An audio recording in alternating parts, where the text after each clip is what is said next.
Muy buenas noches a todos. Quiero darle gracias a Dios por la oportunidad que me da de poder compartirles una enseñanza más en esta noche y saber que todos estamos agradecidos por este tiempo que Dios nos da para poder escuchar su palabra y que podamos compartirles estas enseñanzas que hemos estado llevando semana tras semana acerca del libro de Oseas. Entonces, vamos a ir a nuestra lección número 8 y hoy vamos a ver el capítulo número 9 y capítulo 10 de Profetas Menores. Pues vamos a ir viendo versículo tras versículo, en algunos vamos a profundizar algunas cosas más que otras. Mi intención es que terminemos bien estos dos capítulos de esta lección número 8 y siga siendo de edificación para cada uno de ustedes. Entonces, les voy a pedir que abran sus Biblias en Oseas capítulo 9 para que vayamos comentando versículo por versículo.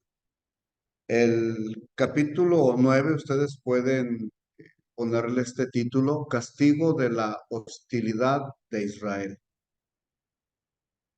También puede ser El Señor castigará a Israel.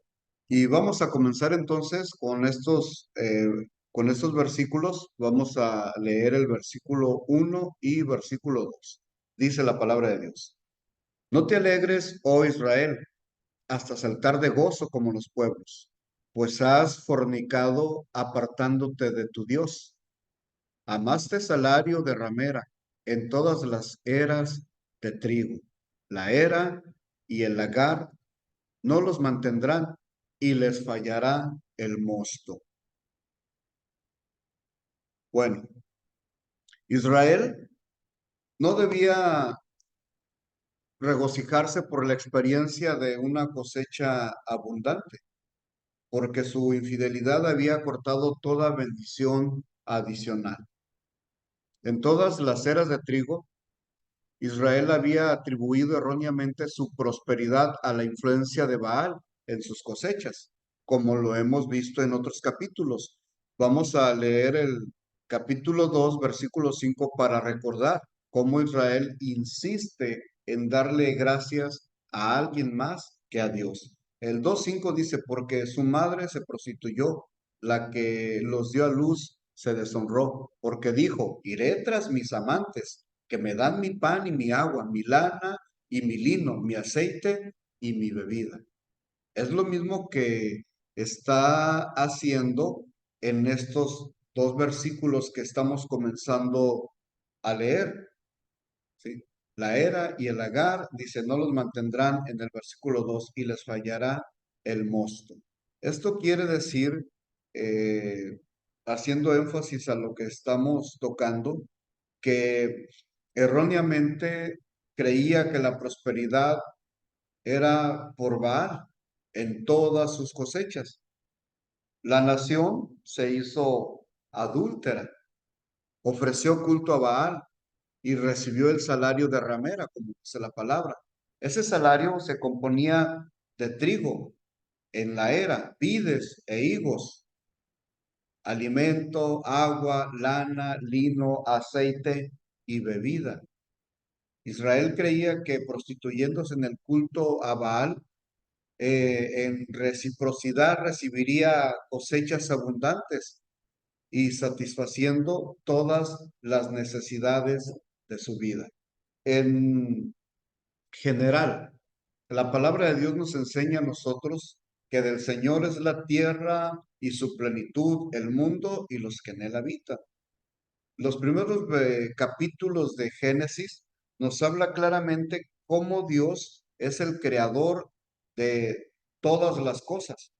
Él hizo los cielos, la tierra, Él hizo que creciera todo árbol frutal. Él lo hizo todo. El agradecimiento natural de Israel tenía que ser hacia Dios, como lo había aprendido de sus antepasados. Pero en este contexto y en esta época, Israel le daba gracias a alguien más, en este caso, a Baal. Versículo número 3. No quedarán en la tierra de Jehová, sino que volverá Efraín a Egipto y a Asiria, donde comerán vianda inmunda. Bueno, el Señor da bendiciones. Todo alimento que viene del Señor es bendecido, pero aquí les dice que por su prostitución, por su desobediencia, por pensar que alguien más les da esta prosperidad, dice, comerán vianda inmunda. Ok. Entonces, nosotros vemos que el castigo descrito en el versículo 2 se cumplirá al fin y al cabo. La invasión y el exilio serían su castigo. Sabemos nosotros que la tierra le pertenece al Señor. Vamos a ver Éxodo 15:17.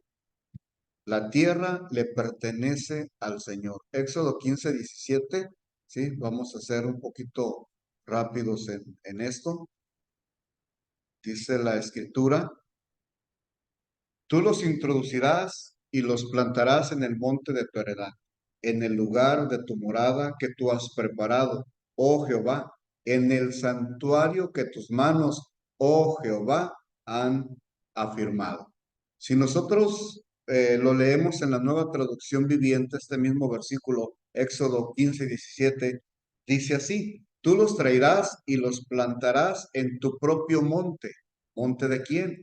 Monte de Dios, en el lugar, oh Señor, reservado para tu morada, el santuario, oh Señor, que tus manos establecieron. Entonces nosotros ahí podemos darnos cuenta de que la tierra le pertenece al Señor, que era responsable de su fertilidad. Bueno, al atribuir el producto de la tierra a Baal, el pueblo canceló el privilegio de vivir en ella y tener paz y tener prosperidad. Vean ustedes la diferencia. Bueno, ellos tenían la bendición y el privilegio de vivir en la tierra a la que Dios los había introducido. La Biblia nos dice que era una tierra que fluye, en la que fluye leche y miel, pero también iban a tener paz, aunque hubiera guerra, iban a tener paz, porque Dios es la verdadera paz, pero también iban a tener prosperidad. A cambio de ello, por hablar de eh, no ser agradecidos y no reconocer quién los bendecía y les daba la prosperidad, dice en el versículo número eh, 3 que ellos comerían un pan inmundo, comerán una vianda inmunda. Se cambió eso por, en lugar de tener paz y tener prosperidad, Dios dice, comerán una vianda inmunda. Qué fuerte, cambiar una cosa por otra. Egipto se menciona de nuevo como símbolo del lugar del cautiverio, de esclavitud, aunque en realidad serían enviados a Asiria, en esa tierra inmunda. Ahí en ese lugar Israel se vería obligado a comer una vianda inmunda en lugar de los frutos de bendición divina. Vean qué cambio tan drástico ellos provocaron por prostituirse, por volverse a la idolatría. El castigo correspondía al crimen cometido.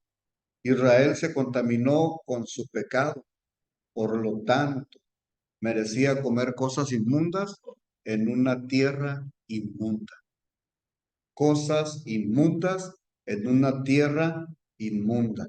Sí, pecó y se contaminó de su pecado. Y esto merecía un castigo. Oseas 9:4. No harán libaciones a Jehová, ni sus sacrificios les serán gratos. como pan de enlutados les serán a ellos. Todos los que coman de él serán inmundos. Será pues el pan de ellos para sí mismos. Ese pan no entrará en la casa de Jehová. Qué fuerte palabra y fuerte declaración que da Dios a través del profeta. En el exilio, el pueblo, ¿sí? No tendrían oportunidad de adorar legítimamente a Jehová. De nuevo, el castigo era más que apropiado. El culto levítico de Israel se había corrompido por la hipocresía cuando tenía que ser un culto santo. Vamos a leer Oseas 6:6. Porque misericordia quiero y no sacrificio, conocimiento de Dios más que holocaustos. ¿Se acuerdan que leímos algunas versiones de este capítulo? Una de ellas fue la Nueva Traducción Viviente y dice, quiero que demuestren amor, no que ofrezcan sacrificios. Más que ofrendas quemadas, quiero que me conozcan. Dios quería sinceridad,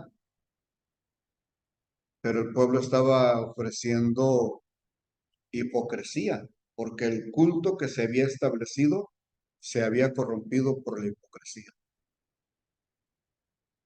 Como nación, se habían negado a cumplir bien con el culto y con el espíritu correcto. Jesús dijo, la hora viene y la hora es cuando los verdaderos adoradores adorarán al Padre en espíritu y en verdad. Entonces, al no hacerlo de una manera correcta, al no valorar el privilegio de adorar y de servir al Señor, ¿sí? Con el espíritu correcto, se les quitaría ese privilegio. Se les prohibió al pueblo de Dios adorar a Dios. Qué fuerte. Cesarían las libaciones que acompañaban a cierto tipo de sacrificios. Ahí les comparto una cita en el archivo que es Números 15 del 1 al 12. Los sacrificios presentados en el extranjero no serían aceptables a Dios. Tendrían el mismo efecto en el adorador como el pan de enlutados, que convertían en inmundo lo que tocaba por haber estado en contacto con un cadáver. Y esto era algo inmundo para el pueblo de Dios. Ese pan no se podía usar en el culto. Por eso debemos cuidarnos para que nosotros entremos a la casa de Dios y podamos servir y sirvamos a Dios con un espíritu correcto, con un corazón correcto, para que sea una verdadera adoración. Oseas capítulo 9, versículo 4. Oseas 9:4, la segunda parte, y llamémosle parte B. Todos los que coman de él serán inmundos. Fíjense, serán pues el pan de ellos para sí mismos. Resalto esta parte. Todos los que coman de él serán inmundos. Qué palabra de verdad fuerte. Les comento lo siguiente.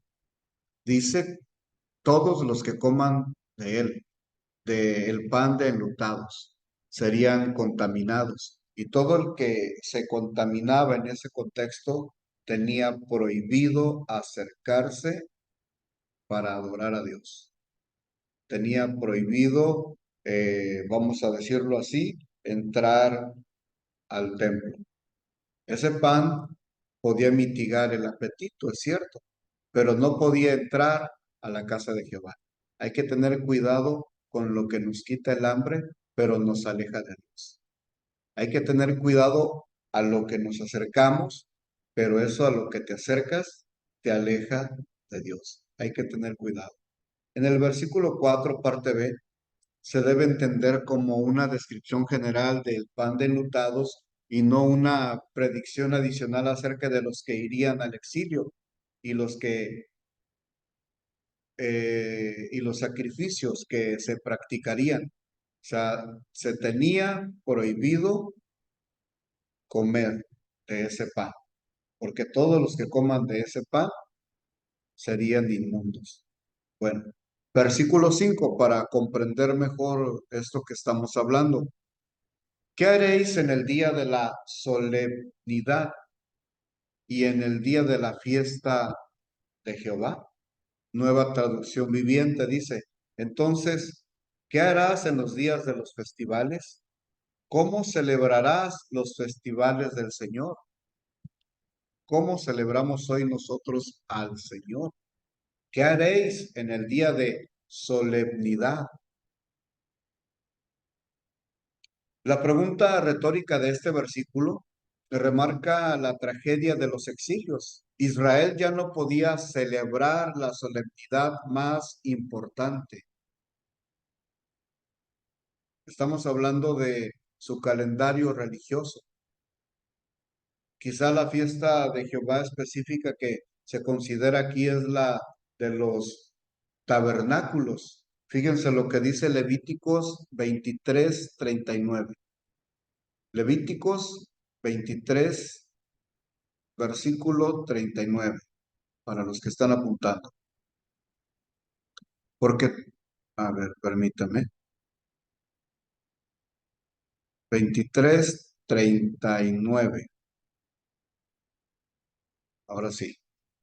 Pero a los 15 días del mes séptimo, cuando hayáis recogido el fruto de la tierra, haréis fiesta a Jehová por 7 días. El primer día será de reposo y el octavo día será también día de reposo. Muy bien. Les repito esto. La pregunta es cómo vamos a celebrar la solemnidad más importante. La solemnidad más importante del calendario religioso judío.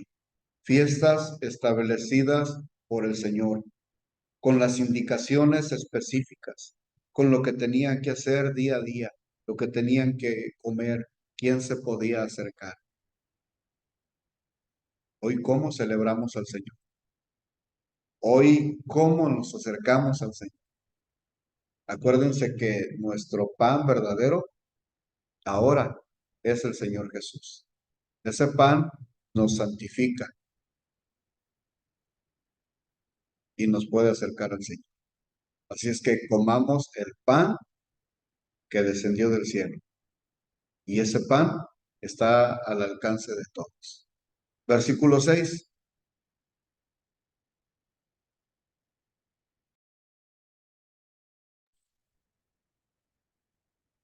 Listos. Versículo 6.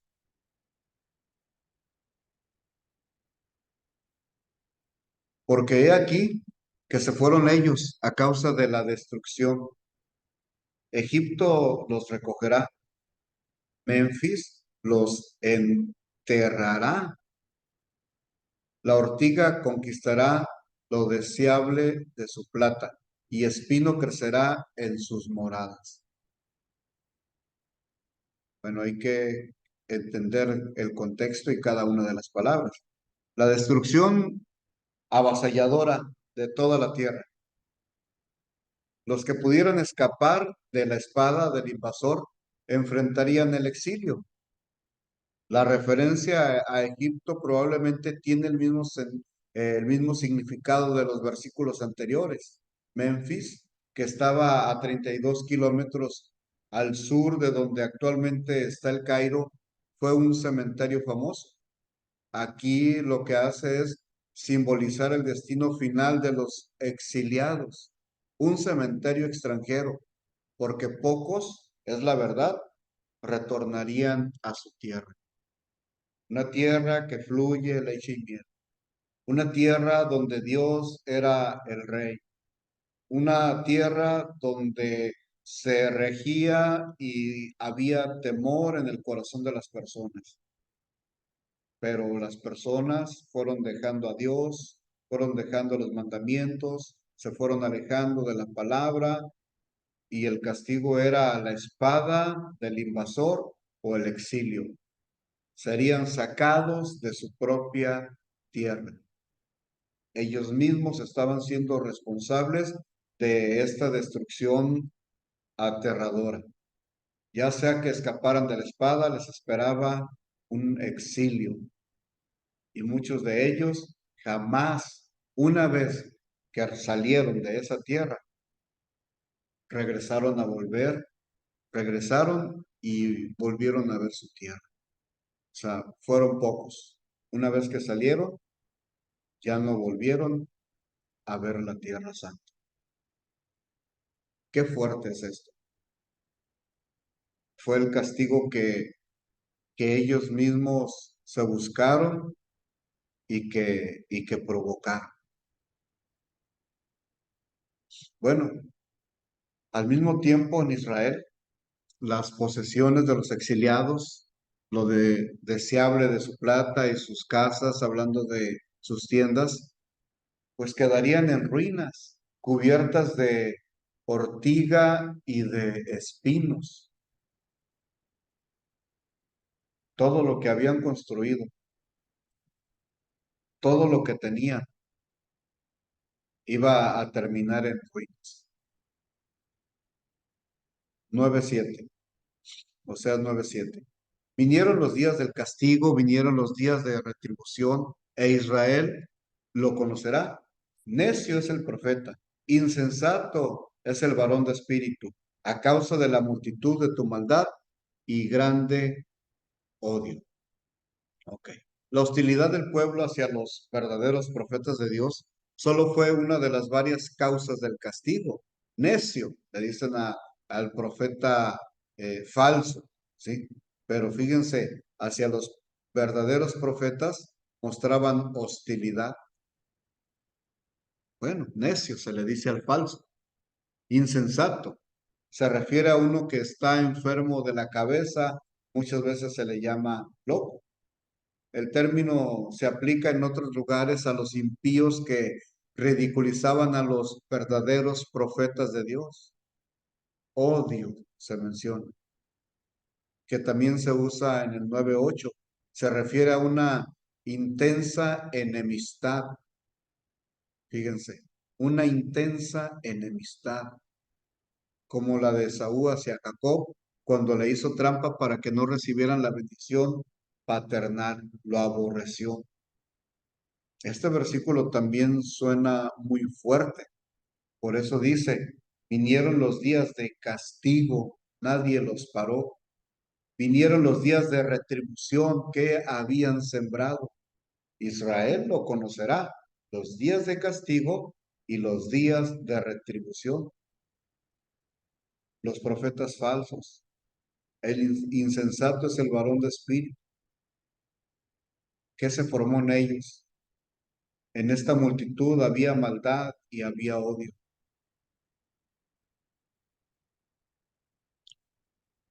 Versículo 8.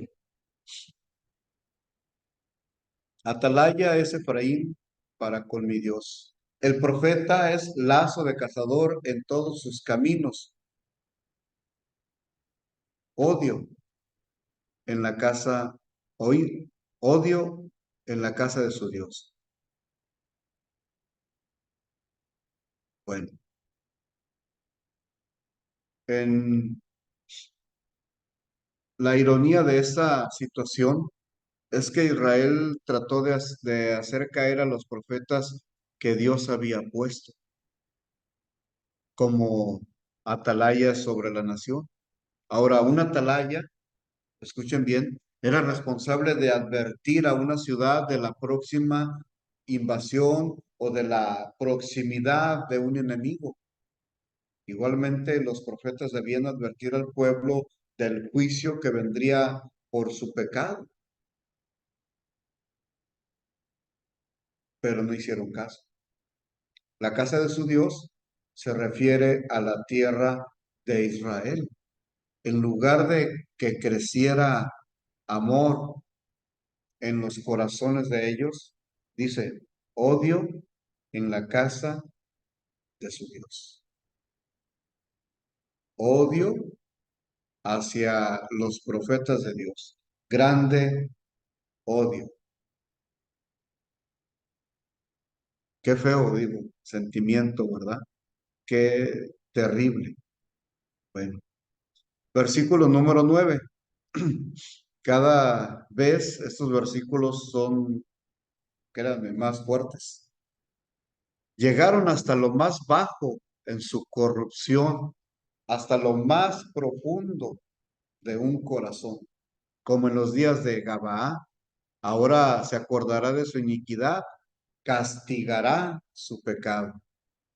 Muy fuerte declaración.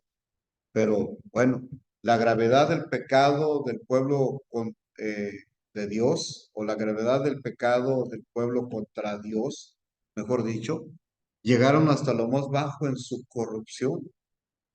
Se remarca con la alusión a los días de Gabaa. Esa frase evoca la brutal violación y homicidio de la concubina del levita por algunos bisexuales de Gabaa, y está mencionado en Jueces capítulo 19. Fue un hecho terrible.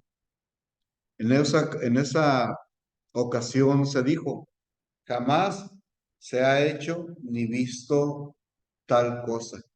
Desde el tiempo en que los hijos de Israel subieron de la tierra de Egipto hasta hoy. Vamos a Jueces 19,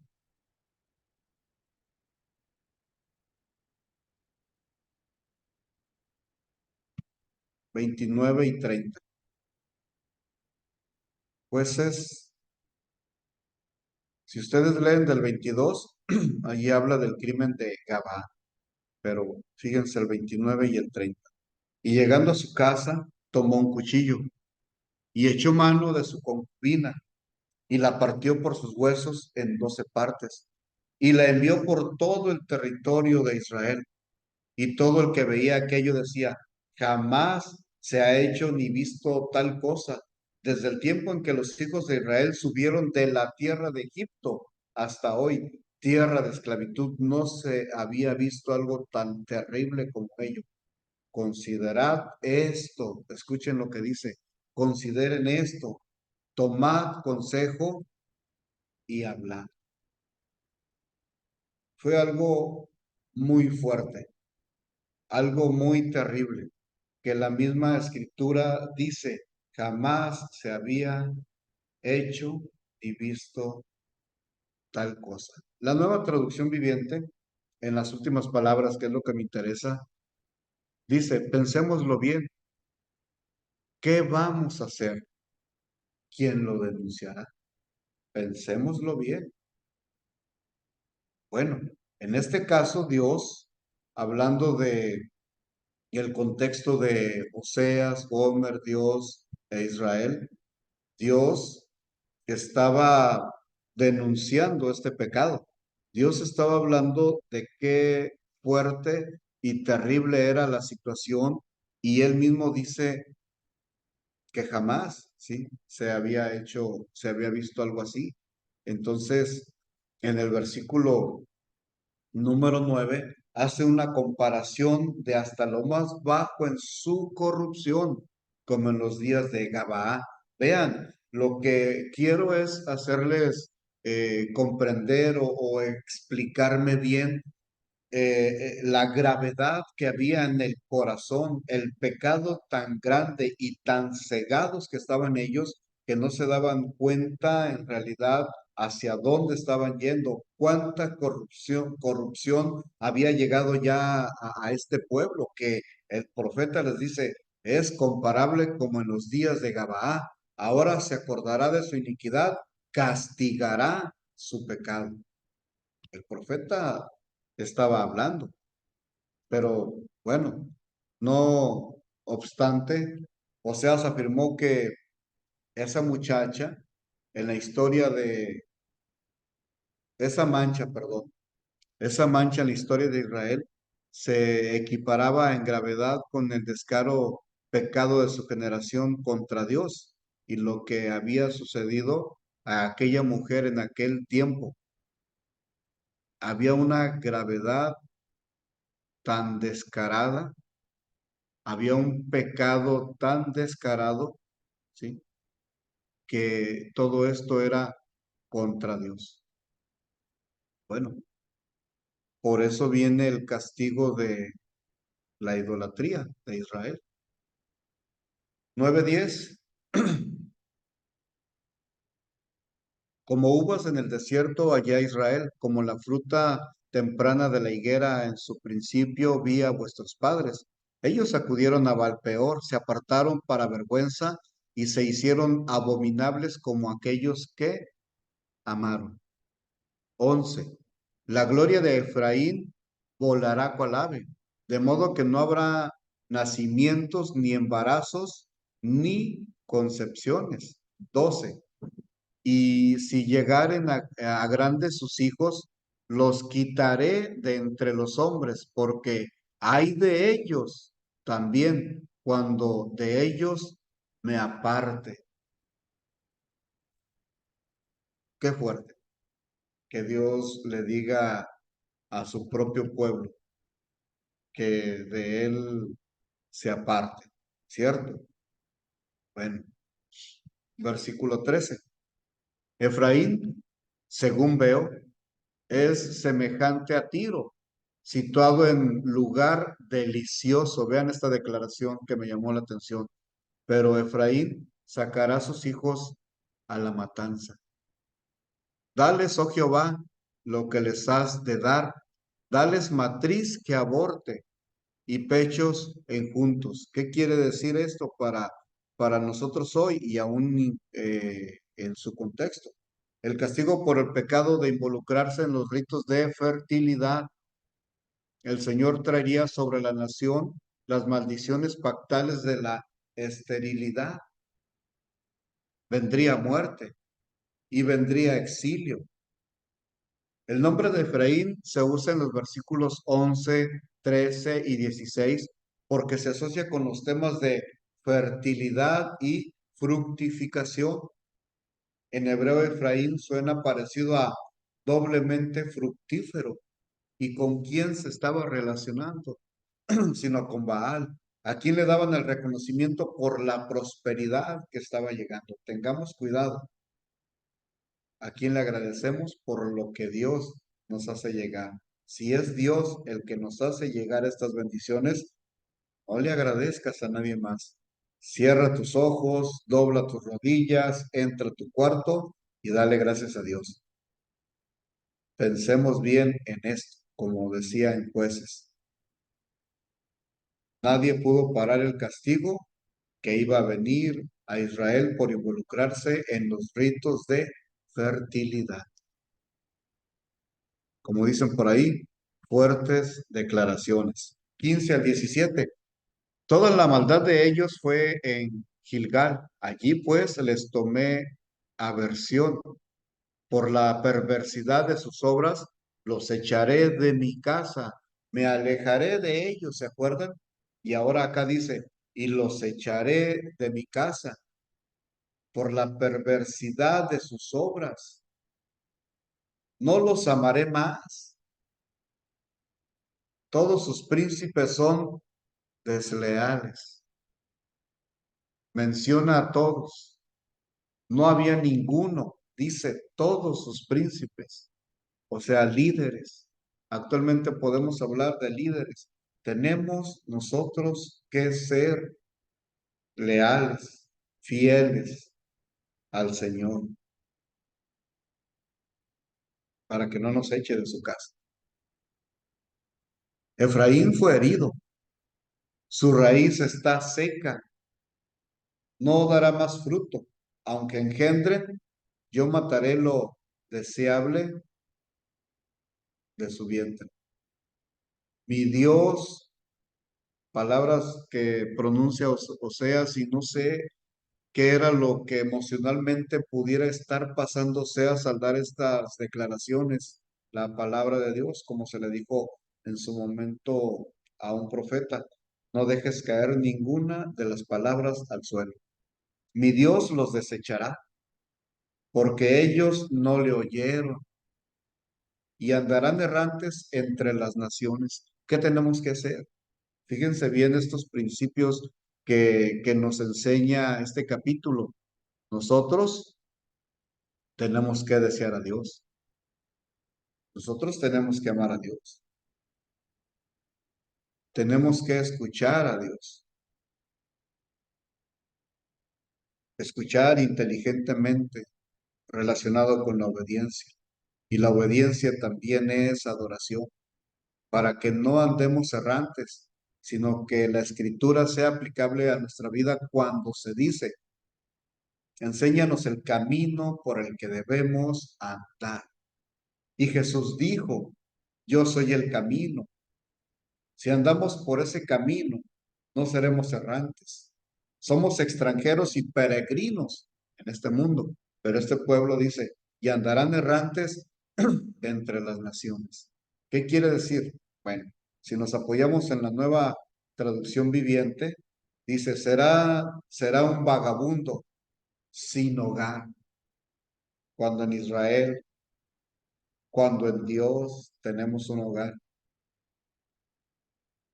Por ser rechazados, por no escuchar ni obedecer, que es lo que se traduce de la Reina Valera a traducción viviente, porque no quieren escuchar ni obedecer. Tú tienes que querer escuchar y tienes que querer obedecer. Muy bien. Vayamos a el capítulo número 10, por favor. Capítulo número 10. Mientras ustedes lo buscan, quiero compartirles este comentario del versículo 16 y 17. Irónicamente, debido a su extendida infertilidad y mortalidad infantil, Efraín, que una vez fue símbolo de fertilidad, sería comparado con una planta marchita, incapaz de dar fruto. Por su desobediencia, sería desechado. En el exilio, los israelitas andarán errantes entre las naciones, errantes. Es traducción de la misma palabra Nadab que se usa para decir se apartaron. Andarán errantes, andarán apartados de Dios. De nueva cuenta, el castigo era equivalente al crimen cometido. Recibieron lo que merecían. Los que voluntariamente se negaron a ser leales al pacto fueron condenados a vagar sin rumbo entre los que no estaban dentro del pacto, hablando las naciones. Bueno, tenemos nosotros que escuchar a Dios para que no seamos, como en este contexto, desechados, seamos errantes. Capítulo número 10, hablamos del castigo del doble pecado de Israel. Listos, capítulo 10, versículo 1. Israel es una, perdón, frondosa viña que da abundante fruto para sí mismo. Conforme a la abundancia de su fruto, multiplicó también los altares. Conforme a la bondad de su tierra, aumentaron sus ídolos. ¿Qué hizo? Bueno, multiplicó altares y aumentaron los ídolos, prohibido por la palabra de Dios y por el mismo Señor, que los altares tendrían que haber sido destruidos y los ídolos desechados. Pero ¿qué hicieron ellos? Versículo 2. Está dividido su corazón. Ahora serán hallados culpables. Jehová demolerá sus altares y destruirá sus ídolos. Fuertes declaraciones. Como en el capítulo 9, versículo 10, esta profecía se emplea una metáfora de la botánica para referirse a la historia temprana de Israel. Dios plantó a Israel como una viña en tierra de Canaán, y lo bendijo con abundante fruto. Quiere decir prosperidad.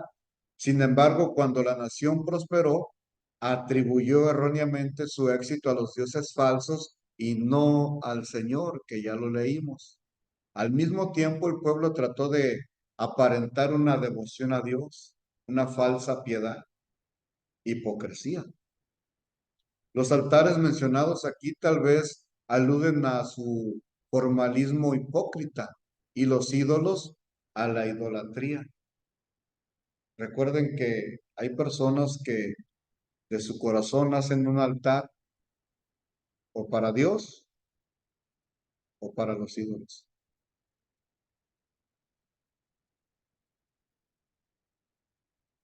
La deslealtad de Israel fue la causa de su culpabilidad. Lo hizo merecedor del castigo. La expresión está dividido, que es halak, literalmente significa escurridizo, según la NBI 99, y la Biblia de las Américas la traduce como resbaladizo. Dicho término se usa con frecuencia para referirse a un hablar engañoso. La expresión dividido, un hablar engañoso y no confiable.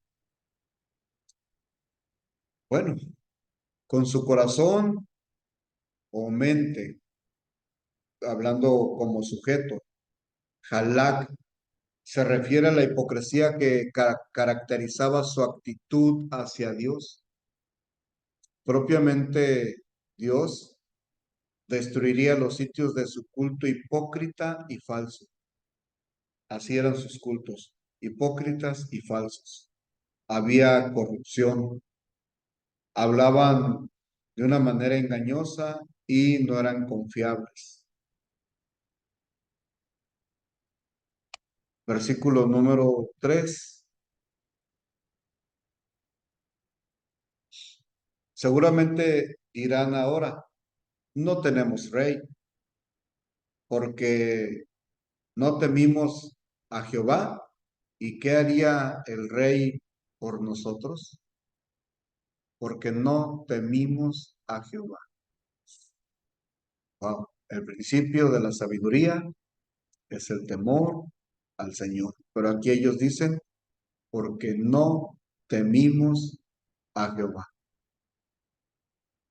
Como resultado de la invasión que se aproximaba, la estructura política de la nación sería destruida y su rey sería removido o muerto. Después de la tragedia, el pueblo emitiría su deslealtad, es decir, no temimos a Dios, ¿sí? No tenían temor de Dios. Como la causa de su castigo, la situación pues sería tan desesperada que muchos se darían cuenta que ni un rey podría redimirla, ninguno. Seguramente dirán ahora, hablando Oseas, no tenemos rey porque no temimos a Jehová. Y son muy fuertes las palabras. ¿Y qué haría el rey por nosotros? Ya tiene más sentido, ¿verdad? Este versículo ya toma más relevancia, porque eso es lo que declaró el profeta del pueblo. Se podían hacer preguntas y ellos mismos se contestaban. Es que no tuvimos temor de Dios en su momento, ¿sí? En el versículo 4 hablamos de la falta de respeto del pueblo hacia Dios y se ilustra por su incumplimiento de los acuerdos entre ellos. Ellos juraban en vano. Su actitud hacia sus connacionales, a quienes son con frecuencia eh, acusados ante los tribunales, simplemente reflejaba su deslealtad hacia Dios. No tenían respeto hacia Dios y no había respeto hacia nada, como dice el versículo 4. Han hablado palabras jurando en vano al hacer pacto, por tanto el juicio florecerá como ajenjo en los surcos de su campo. Versículo 5, 5 y 6. Por las becerras de Bet-Aven serán atemorizados los moradores de Samaria, porque su pueblo lamentará a causa del becerro y sus sacerdotes que en él se regocijaban por su gloria, la cual será disipada. 6. Aún será él llevado a Asiria como representante al rey Jareb, como presente, perdón, al rey Jareb. Efraín será avergonzado será, Israel se avergonzará de su consejo. 7. De Samaria fue cortado su rey, como espuma sobre la superficie de las aguas. 8. Y los lugares altos de Abén serán destruidos. El pecado, aquí quiero llegar, de Israel crecerá sobre sus altares espino y cardo. Crecerá sobre sus altares espino y cardo. Y dirán a los montes, algunas palabras también descritas en Apocalipsis, cubridnos, y a los collados caed sobre nosotros. Pero fíjense cómo dice el versículo 8, ¿no? Y los lugares altos de Abén serán destruidos. El pecado de Israel. Esto era lo que los separaba de Dios, la idolatría. Habían hecho más altares y tenían más ídolos. Comentando el versículo número 8, los lugares altos del culto idolátrico serían destruidos también, y en sus ruinas crecería el espino y el cardo. La referencia a la destrucción de los lugares altos es irónica, ¿sí?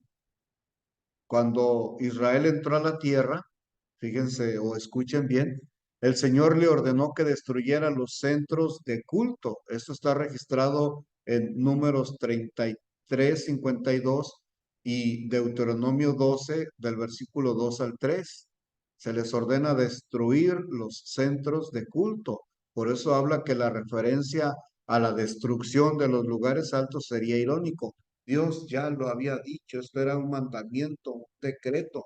Hay que destruir todo esto. Bueno, debido a la desastrosa falta de Israel de cumplir ese mandato, el Señor escogió a un ejército extranjero para que lo cumpliera. Iban a destruir todo. En completa desesperación, los israelitas rogarían a los montes que los cubrieran. Un ruego similar harán los no creyentes del tiempo de la gran tribulación, aterrorizados por la ira de Dios durante los juicios de los 7 sellos, algo que ya les enseñaron muy bien. En el versículo 9, Oseas se refirió de nuevo al vergonzoso incidente de Gabaa, porque desde ese tiempo Israel había persistido en pecar. ¿Se acuerdan? Si ustedes leen Jueces, al final dice, y cada quien hacía lo que le daba la gana. Cada quien. En Gabaa la guerra tomaría por sorpresa a los malvados. Para que no nos agarren por sorpresa y la guerra no sea contra nosotros, es mejor que hagamos caso al Señor y quitemos todo lo que Él ya nos ha dicho que tenemos que quitar. Versículo número 10.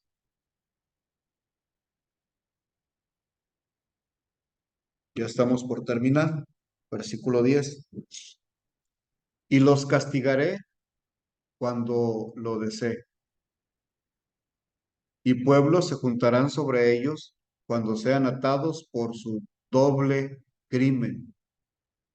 Efraín es novilla domada que le gusta trillar, mas yo pasaré sobre su lozana cerviz, haré llevar yugo a Efraín, arará Judá, quebrará sus terrones Jacob.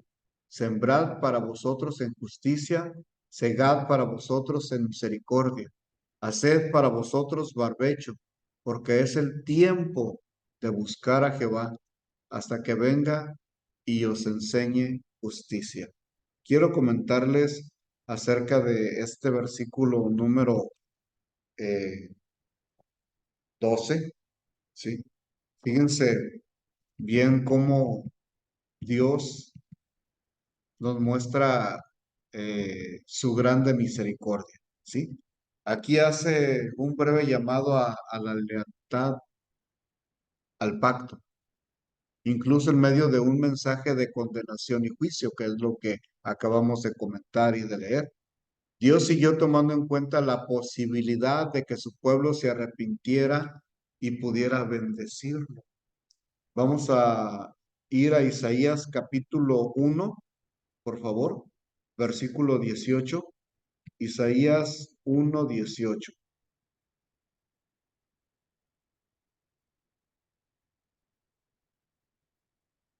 ¿Listos? 1:18 dice, venid luego, dice Jehová, y estemos a cuenta. Si vuestros pecados fueren como la grana, como la nieve, serán emblanquecidos.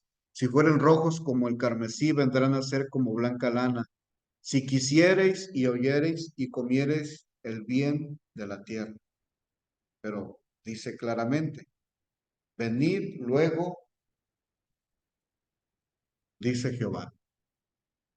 Pero también menciona estas palabras, considero sobresalientes, que dice, si quisiereis y oyereis. La Nueva Traducción Viviente lo menciona así, vengan ahora, vamos a resolver este asunto, dice el Señor.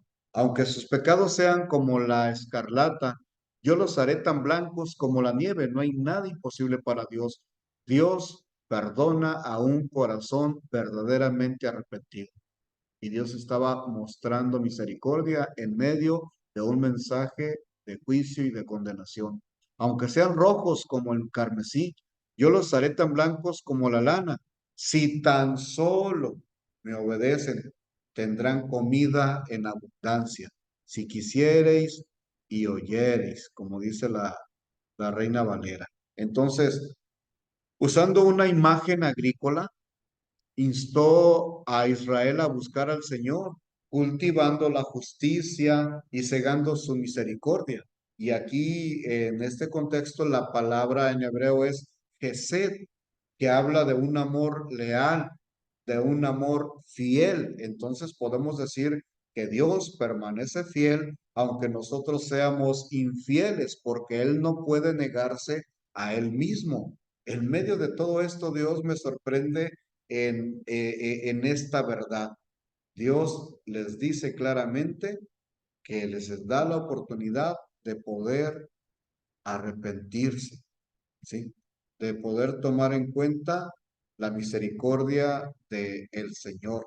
Pero como leímos, dice claramente que eh, los llama a un arrepentimiento, ¿sí? Bueno, sigamos con el estudio que ya estamos por terminar. El versículo que leímos en la Reina Valera número 12, siempre para vosotros en justicia, porque es el tiempo de buscar al Señor. Para nosotros buscar al Señor es todos los días, es regresar al Señor y arrepentirnos a cada momento. Versículo número 13, 14 y 15.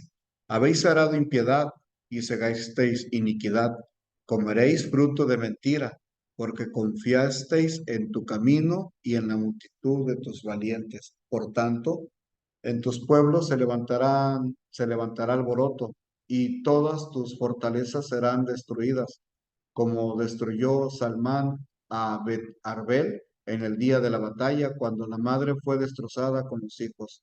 Así hará a vosotros Betel o Betel por causa de vuestra gran maldad. A la mañana será del todo cortado el rey de Israel. Así hará a vosotros Betel. Bueno, al final dice que todo esto se cumplirá. En respuesta al orgullo de Israel, el Señor dijo que Él destruiría la fuente de su falsa confianza. ¿Cuál era su confianza? Que ellos habían desarrollado sus fortalezas, como lo vimos en Oseas 8:14. Entonces, la severidad del juicio se remarca por la comparación con un incidente histórico que evidentemente era bien conocido de los contemporáneos de Oseas. Miren, como sea, la batalla en particular fue vívidamente recordada por sus atrocidades, especialmente por la completa matanza de sus madres e hijos. Estamos hablando de que correría una suerte similar o un destino similar debido a su gran pecado. La caída del rey de Israel sería la señal de su conquista por Babilonia. Y como hemos compartido, pues Israel cayó. Sabemos que en el año 722, según la historia bíblica y la historia registra cómo se dividió el reino, pero también cómo fueron cayendo por alejarse de Dios, por no eh, hacer caso a la palabra y atribuir todo lo que ellos tenían a alguien más y no a Dios. Esto es para que nosotros reflexionemos y nos demos cuenta de algo muy importante. Toda la gloria y toda la honra es para nuestro Dios. Aquí terminamos esta lección de hoy, la número 8 del capítulo 9 y 10 de Oseas. Que Dios les bendiga, que Dios les guarde, les mando un fuerte abrazo y en el Señor los amo mucho. Bendiciones para todos.